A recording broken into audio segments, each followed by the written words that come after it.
Donc, masse volumique, manipuler la formule ρ égale m sur v.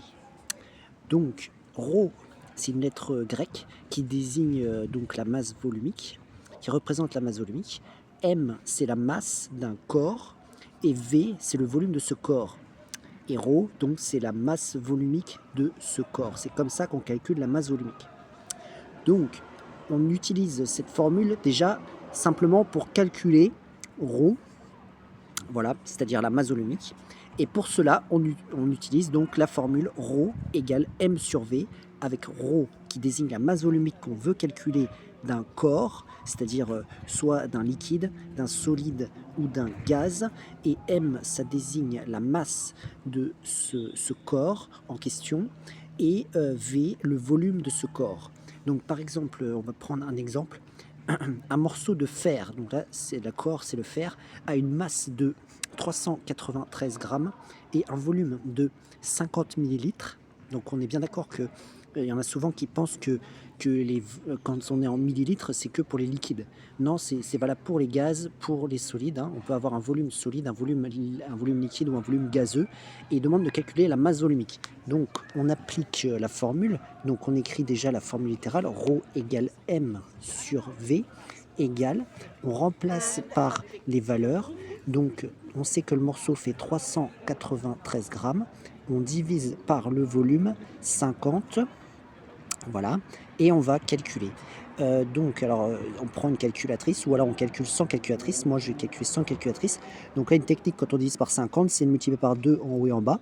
Donc quand on multiplie 393 par 2, ça fait donc 700, parce qu'on peut faire 400, ça fait 800 et on soustrait 14.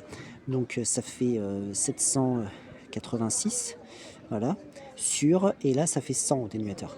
Et comme ça, on va pouvoir diviser par 100. J'ai multiplié par 2 en haut et en bas. Ça va donner 7,86. Voilà, 7,86. Et on n'oublie jamais l'unité. Donc on regarde les unités qu'on a utilisées pour faire le calcul. En haut, c'était en grammes. En bas, c'était en millilitres. Donc ça fait grammes par millilitre. Voilà. La masse volumique, il y a plusieurs unités possibles, hein. Ça dépend les unités qu'on utilise pour faire le calcul, mais c'est toujours une masse divisée par le volume. Donc ensuite, deuxième chose, qu'est-ce qu'on fait lorsqu'on veut utiliser cette formule pour trouver la masse M? Donc on reprend la formule de base, ρ égale m sur v, et là, donc il faut manipuler pour isoler m.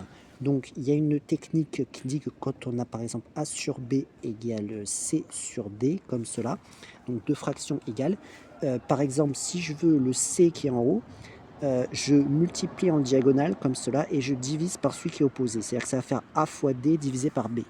Donc dans notre situation, on pourrait considérer qu'on a deux fractions qui sont égales si je mets la masse volumique ρ sur 1. Et si je veux m, eh bien je vais faire ρ fois v divisé par 1. Donc du coup, ça va donner m égale ρ fois v sur 1, qui va être égal, divisé par 1, ça revient au même que de ne rien faire, donc ça fait ρ fois v tout court. Donc finalement, on utilise m égale ρ fois v. Donc, on va prendre un exemple pour calculer justement une masse avec une masse volumique. Donc, on dit la masse volumique du mercure est 13,6 grammes par centimètre cube. Calculer la masse de 54 centimètres cubes de mercure. Donc, on applique la formule qu'on a déterminée à partir de la formule initiale. Donc, M égale ρ fois V. Ça va nous donner, on remplace 13,6 fois 54, voilà. On est bien dans les mêmes unités, il faut faire attention, hein, on est bien grammes par centimètre cube et on a bien des centimètres cubes ici. Donc on va faire le calcul. Donc là, bon, ça va être un peu difficile sans calculatrice, mais il suffit juste de calculer cela et on obtiendra la masse de ce volume de 54 cm3 de mercure. Donc centimètre cube, c'est une unité de volume, et le résultat, étant donné qu'on a fait des grammes par centimètre cube fois des centimètres cubes, ça donne des grammes. Donc voilà pour la masse de cette quantité de mercure. Donc dernière chose, c'est de calculer la dernière lettre qu'il y a dans la formule, c'est V.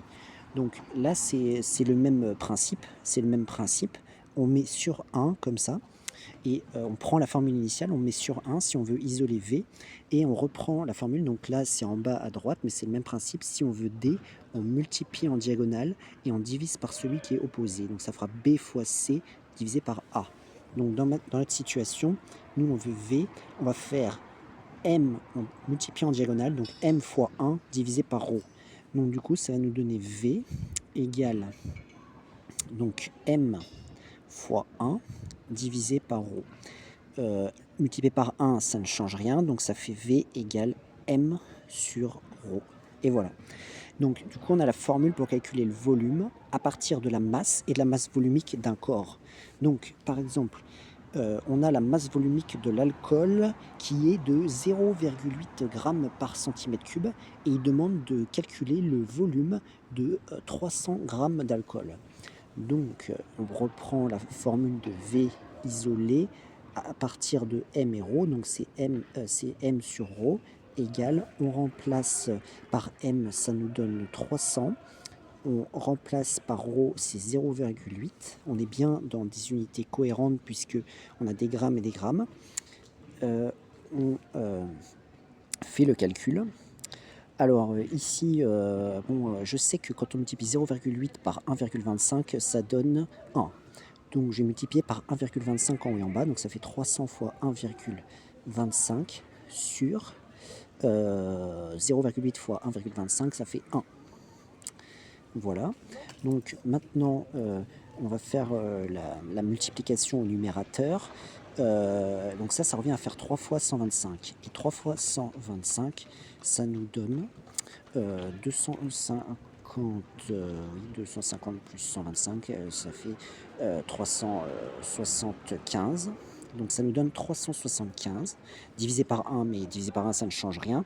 Et le tout est en quelle unité? C'est un volume, donc ce sera en centimètres cubes. Voilà, donc normalement il n'y a pas d'erreur. Voilà, donc voilà le volume de 360, qui est de 375 cm3 de 300 grammes d'alcool. Voilà, donc voilà comment manipuler la formule de la masse volumique, soit calculer la masse volumique, soit calculer une masse, soit calculer un volume, tout dépend ce que l'on cherche.